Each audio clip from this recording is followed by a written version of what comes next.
Como que as empresas, elas podem adotar embalagens mais inteligentes, pensar em designs mais inteligentes de embalagem, em produtos que durem mais tempo. Todos temos que falar muito sobre esse assunto. Não dá mais para jogar lixo debaixo do tapete. Para você produzir uma PET, uma garrafa PET nova, poderia se exigir que um conteúdo mínimo, 10% daquele plástico, deveria vir de uma resina reciclada. Quando a gente fala de educação ambiental, consequentemente, e em conclusão, a gente está falando de futuro. Quando a gente faz essas crianças entenderem, ou quando a gente faz um estudante, um universitário, seja como for, quando eles estão lá dentro e eles estão vendo aquele resíduo, vem todos os processos e a dificuldade que a gente tem em cada um deles, essa responsabilidade passa a ser deles também.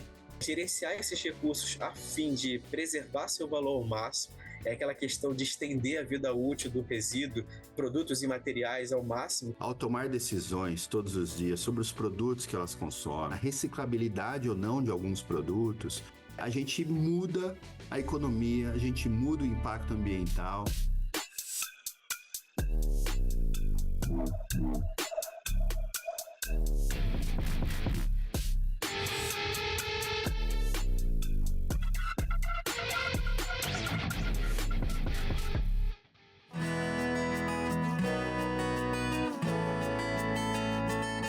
Antes de falar até dos métodos, é importante ter um olhar territorial, local.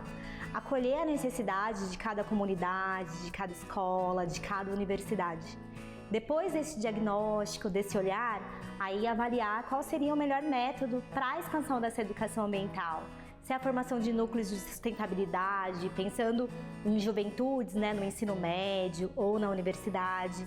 Nos casos dos menores, através de contação de histórias, peças teatrais, por exemplo. Então, pensando no ensino infantil, é mais atrativo, Você precisa envolver as pessoas no cotidiano. Para mim é o método mais importante, porque você envolve a escola em todas as disciplinas, puxa pais e famílias, puxa a vizinhança, faz um trabalho de mapeamento do meio, de reconhecimento do meio. Eu acho que também metodologias mão na massa. Tanto as crianças quanto os jovens, eles têm esse anseio de sair um pouco até do digital e colocar a mão na massa mesmo, a mão na terra. Então, hortas escolares também. A questão da educação para a formação dos jovens é a questão fundamental, ao meu ver, na nossa sociedade. Eu acredito sempre que a principal forma de educar uma pessoa sobre um problema concreto é fazendo participar da pesquisa e análise desse problema. A gente chama isso de pesquisa ativa, pesquisa de participação ativa. É um método concreto e prático que significa que no meu meio, através da escola, envolvendo a comunidade, eu vou fazer o mapeamento, o reconhecimento desse meio. Quais são os problemas que a gente enfrenta? Da escola, como aquela a pedrinha na água, plim, da escola você pula para o bairro, pula para a cidade, pula e consegue perceber quais são as questões ambientais e sociais importantes que estão cercando o nosso ambiente. Eu como estudante, eu como professor, dentro da escola, qual é a minha parte em resolver um problema, por exemplo, de um córrego poluído que está do lado, da questão de disposição errada que está na esquina da escola. Como que a gente envolve toda a comunidade para fazer essa discussão? Gente, de forma concreta. Não adianta ficar fazendo teoria. A gente tem que fazer a pessoa entender que ela faz parte da sociedade. As crianças compreenderem que aquilo é a vida delas. A gente tem que começar a ter a matéria, a educação ambiental, na rotina das escolas, nas rotinas e no dia a dia. As crianças hoje são os grandes interlocutores do meio ambiente para a gente. Então eu acho que a educação ambiental na vivência vai gerar valor e que vai gerar uma mudança comportamental. Fazer uma criança entender o real sentido de uma reciclagem, de um resíduo que pode ser recuperado, o que ele pode fazer em casa, mesmo sendo criança. Muitos deles chegam lá e eles falam, mas a minha mãe não faz. Eu falei, então, mas você pode começar a fazer. É até curioso dizer, mas às vezes a gente recebe escolas ano após ano, e aí a gente tem as mesmas crianças, e elas falam assim, olha, ano passado eu estava aqui, e aí depois que você disse isso, eu comecei a separar. E agora até minha mãe está separando, então isso é muito bacana. Quer dizer, eu acho que a gente pode começar principalmente com crianças, né? Essa educação ambiental, é muito mais difícil você conscientizar um adulto sobre a separação do lixo do que você conscientizar uma criança. Tem muitas escolas que têm apostado muito na coleta seletiva e que já têm trazido essa parte da educação ambiental desde a raiz, e as crianças são as que mais vão levar isso para casa e fazer isso acontecer dentro dos seus lares e do ambiente que elas vivem, elas convivem.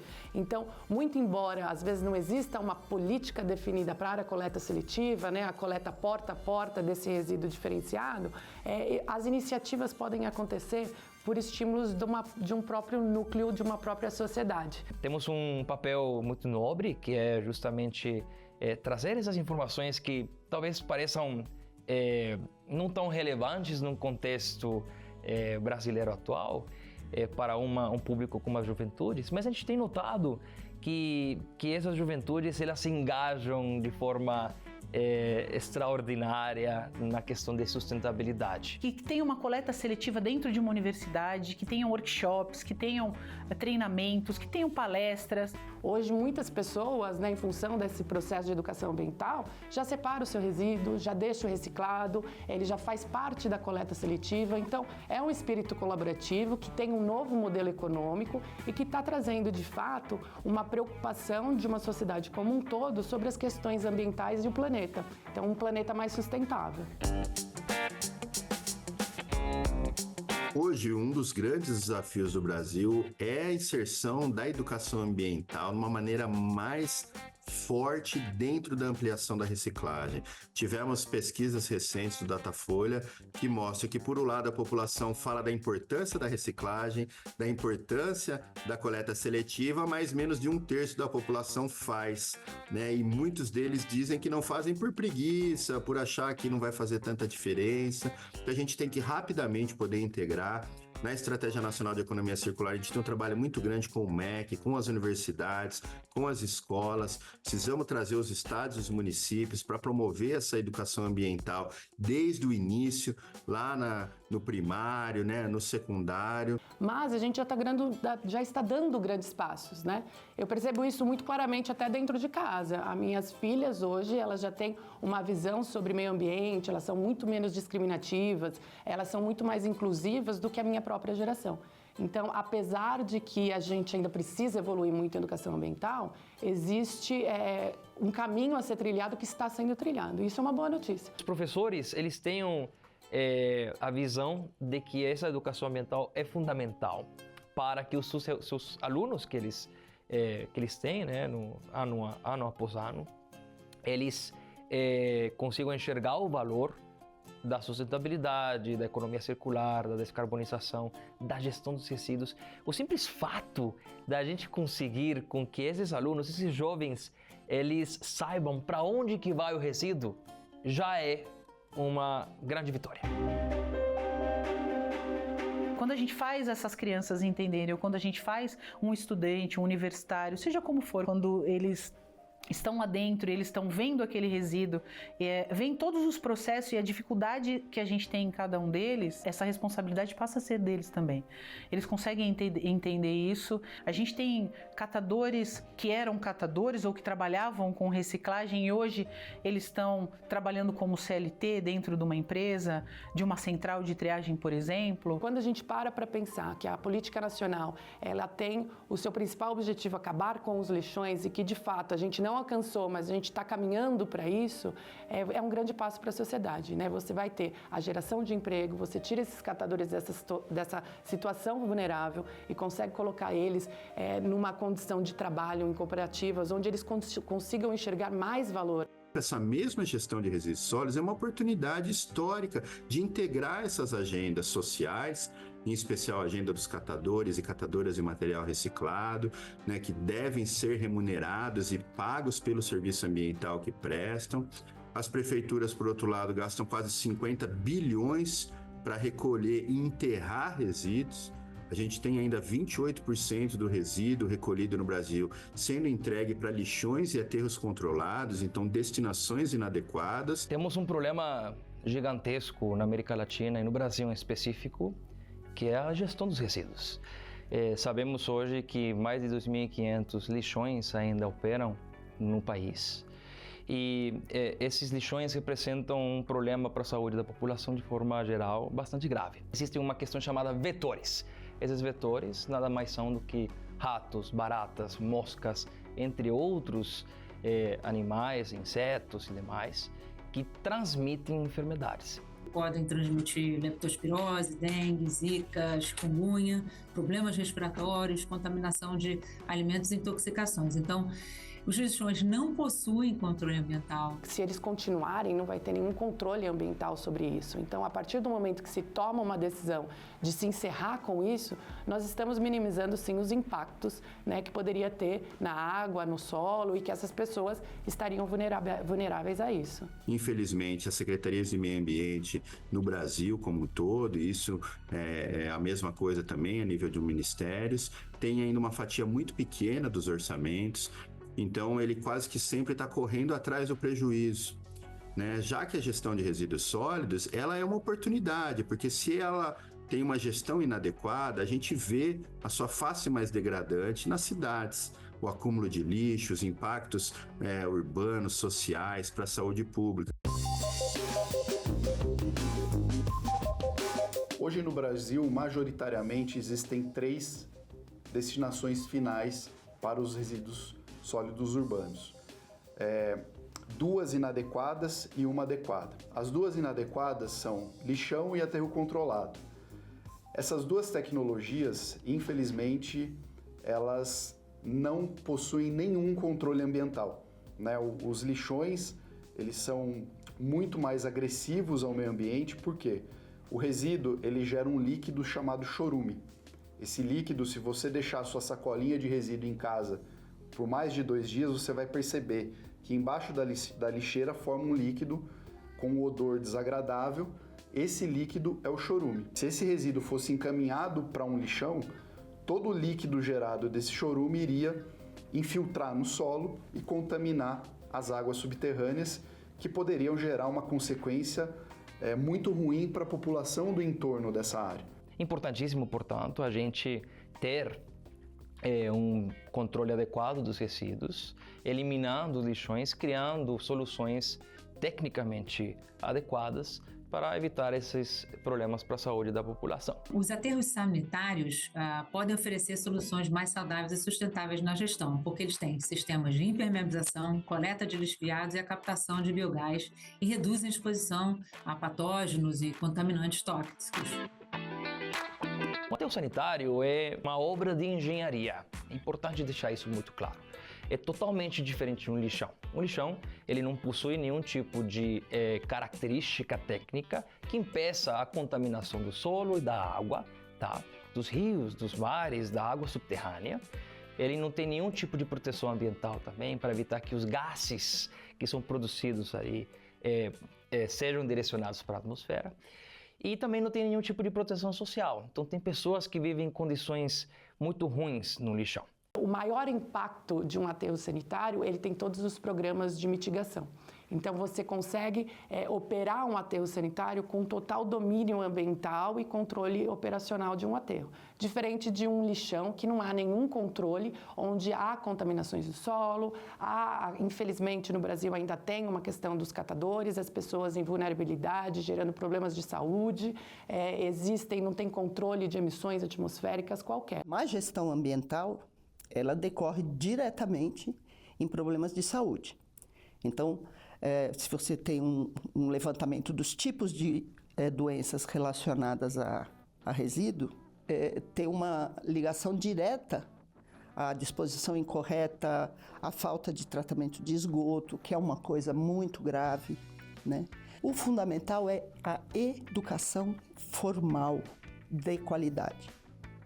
Quando você tem cidadãos bem informados, com capacidade e competências, ele tem a compreensão das questões que estão no entorno dele e ele é capaz de desenvolver competências para lidar com isso.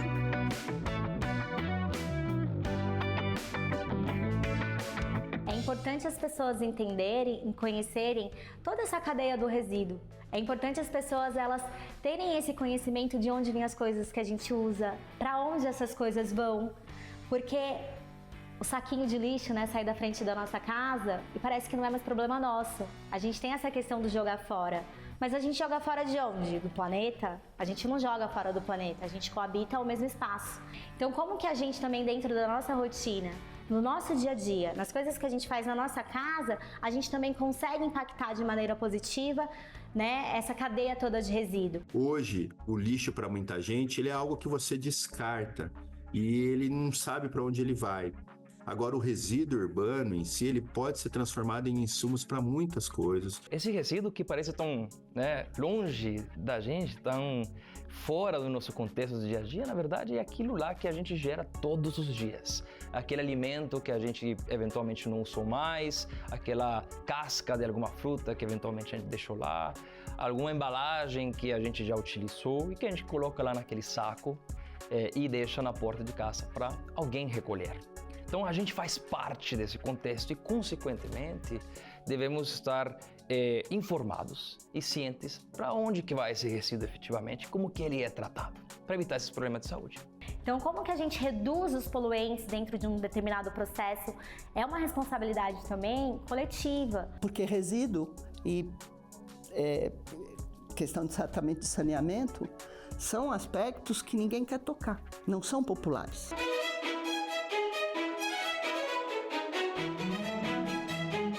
Então vamos pensar também, gente, em ser transdisciplinar, né? Por que as questões ambientais, elas não entram também em todas as engenharias, na questão da medicina, em todos os locais? Porque é transdisciplinar. Sem o meio ambiente, a gente não consegue fazer absolutamente nada. A gente precisa de água, a gente precisa de florestas, a gente precisa de uma gestão adequada de resíduos para a gente conseguir se desenvolver como sociedade, para a gente conseguir ter um futuro. Quando a gente está trabalhando com as soluções baseadas na natureza, a gente pensa também de uma maneira sistêmica de todos os benefícios que podem ser gerados. Então é promover a perda, né, diminuir a perda da biodiversidade, aumentando essa biodiversidade local em determinadas regiões, aumentar o bem-estar das comunidades urbanas através de geração ali de áreas verdes, como parques, praças, jardins, além de contribuir também com os benefícios de regulação do clima, infiltração no solo, de água no solo, como também proporcionar espaços ali de lazer e convivência para todo ser vivo, né, da natureza e seres humanos também, para o desenvolvimento. As empresas também, na questão, né, do ESG, da responsabilidade, né, social que as empresas também têm diante da sociedade. Então a gente precisa de recurso, a gente precisa de pessoas pensando nisso, a gente precisa de leis de incentivo, a gente pode, dentro do terceiro setor, pensar em advocacy, que é pensar e ajudar e atuar mais próximo ao governo, pensando em soluções e em legislações para essas questões de impacto social, para essas questões ambientais também. As iniciativas ESG, todas essas agendas, a sustentabilidade, o que ela vem demonstrando é uma mudança da sociedade, né? A sociedade está com atitude, a sociedade está buscando por conhecimento, então ela está zelando por ter mais informações sobre meio ambiente, sobre o planeta, sobre mudanças climáticas, sobre inclusão, e isso faz uma mudança, né, comportamental na sociedade. A sociedade está exigindo isso das empresas e quem não se adaptar não vai ter perenidade. Existem oportunidades econômicas, né, que o ESG oferece e também novos empregos, novos negócios. Então, por exemplo, serão criados empregos em setores como reciclagem, energias renováveis e gestão de resíduos, com oportunidades para novos negócios focado na sustentabilidade e na inovação ambiental. Essas medidas de ESG, principalmente das empresas de grande porte, ela consegue mapear e cascatear para toda a cadeia de valor dela e cadeia de fornecimento, no sentido de ela vai ter um sistema ali todo propício para o desenvolvimento, engajar suas cadeias, tanto no âmbito social, ambiental e também de clareza ali, transparência de todas as informações dentro da empresa. Como a empresa, ela busca impactar positivamente não só quem está lá dentro, mas também externamente. Tem que olhar para dentro e olhar para fora. Eu acho que o ESG ele tem que ter esse olhar interno e externo também. Acho que a gente teve uma maturidade grande que precisou ser criada no setor produtivo. A gente completa esse ano 14 anos da Política Nacional de Resíduos Sólidos e agora o setor privado já está muito mais maduro do ponto de vista de assumir compromisso, de fazer ações mais integradas nesses temas. E a gente fica muito feliz de ver que hoje as grandes empresas do Brasil lideram esse processo, vêm trabalhando com associações de catadores e catadoras. Um dos grandes desafios nossos é poder fazer com que a educação ambiental chegue na casa das pessoas, conscientize as pessoas da importância do papel delas para promover a reciclagem. Porque a reciclagem, para alguns, é simplesmente uma parte, né, da solução para o tema da economia circular. Mas, na verdade, a reciclagem, seja dos secos como os orgânicos, ela é uma das políticas públicas mais importantes do mundo para resolver o problema climático. Precisamos, sem dúvida alguma, extrair valor dos resíduos que chegam desse lixo que vocês, todos nós aqui geramos, precisamos extrair esse valor. Separamos, então, plásticos, papel, papelão, resíduos orgânicos, entre outros vários resíduos. Separados estes, a gente embala de forma adequada e encaminha para a reciclagem, para que eles possam se tornar novas embalagens, novos produtos e assim, consequentemente, contribuir com a economia circular. Então, uma grande iniciativa de incentivo poderia ser uma isenção fiscal para estimular a cadeia de reciclagem, não só na venda do produto reciclável, como em toda a cadeia de equipamentos de reciclagem, por exemplo. Quando você implementa esses incentivos, você fomenta a indústria e os empreendedores a implementarem cada vez mais projetos de reciclagem. Se a gente tem uma sociedade com jovens, mesmo na periferia, sobretudo na periferia, que é onde a gente vê muitas iniciativas interessantíssimas. Pega lá, fecha um bairro inteiro com a reciclagem. Monta uma startup com os meninos. Para isso, eles têm que estar bem informados. Essa startup gera móveis, utensílios domésticos, decoração, roupa, tudo, placa para rua, caderno de papel. Por que não acontece isso? Porque nós não temos uma sociedade preparada para trabalhar todo esse ciclo. E os meninos saem da escola sem condição de entender uma sentença básica, muito menos desenvolver projetos mais sofisticados. Voltado para essa questão social da economia circular, a gente sabe que investir nesses benefícios ela melhora a qualidade de vida das pessoas, né, no sentido de, uma vez que eu tenho uma economia circular posta, né, eu consigo fazer com que haja redução da poluição ambiental em diversos aspectos e também os impactos negativos à saúde pública, uma vez que a gente diminui ali a contaminação de ar, solo, água e outras prevenções de doenças que podem ser vinculadas a esse meio e ações ali para a saúde. Quase 50% dos esgotos do Brasil não são tratados. Metade do lixo do Brasil vai para lixão. Nós temos uma política de resíduos sólidos nacional de 2010, que dizia que em 2013 não podia ter mais lixão. Depois foi para 2000, não sei quando, e até hoje nós temos metade dos resíduos de lixão. Então, o que eu chamo de trabalho educacional é um trabalho de consciência com relação à responsabilidade que todos nós temos. O lixo não nasce no chão, nós geramos. A gente tem um consumo muito rápido de determinados materiais, então usou, jogou fora. E a gente ainda tem uma questão de descarte inadequado de resíduos, né? É estimular o design para a economia circular. Então a gente pensar sempre no início da cadeia, como eu gerei esse produto, e se eu estou pensando na modularidade e inserção na cadeia.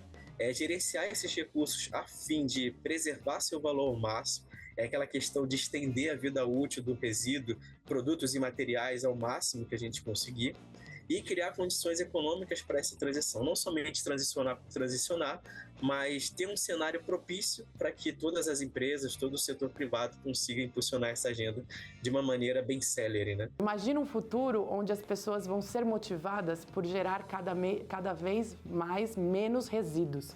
E a geração de uma menor quantidade de resíduo seja um estímulo para essa sociedade como um todo. E quando houver essa geração, que ela priorize de fato os resíduos que consigam ser valorizados e consigam ser recicláveis. A gente tem aquelas embalagens retornáveis ou então produtos que são concentrados e a gente coloca na nossa embalagem retornável, em vez de a gente comprar todo o produto, é outra medida. Quando você vai projetar uma nova embalagem, você tem que pensar que aquela embalagem ela precisa ter um incentivo para ser reciclada, né? Desde a composição do material, desde o formato, da possibilidade de ter uma valorização daquele material.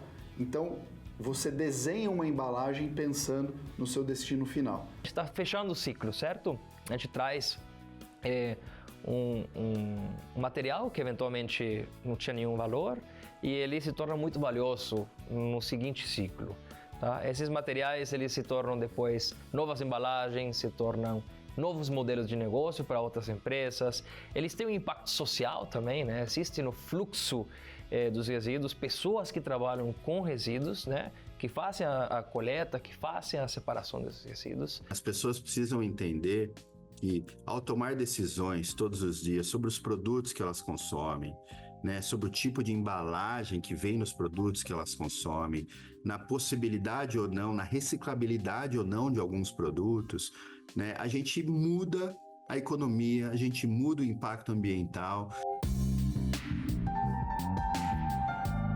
A educação ambiental, se ampliada, se realmente universalizada, o que significa se isso acontecer? Significa que a educação melhorou. Significa que a sociedade começou a exigir e integrar esses processos no seu próprio currículo dentro da escola e na sociedade. Acreditamos firmemente que trazendo as informações, engajando esse grupo que são os jovens, as juventudes de forma geral, são essas pessoas que serão nossos próximos governantes, nossos próximos empresários, serão as pessoas que vão, né, tomar de fato as decisões do que está por vir na sociedade, no Brasil e no mundo. Todos temos que falar muito sobre esse assunto. Não dá mais para jogar lixo debaixo do tapete. Quando a gente fala de educação ambiental, consequentemente, e em conclusão, a gente está falando de futuro. E precisamos olhar para o futuro. Eu tenho esperança que nós vamos melhorar.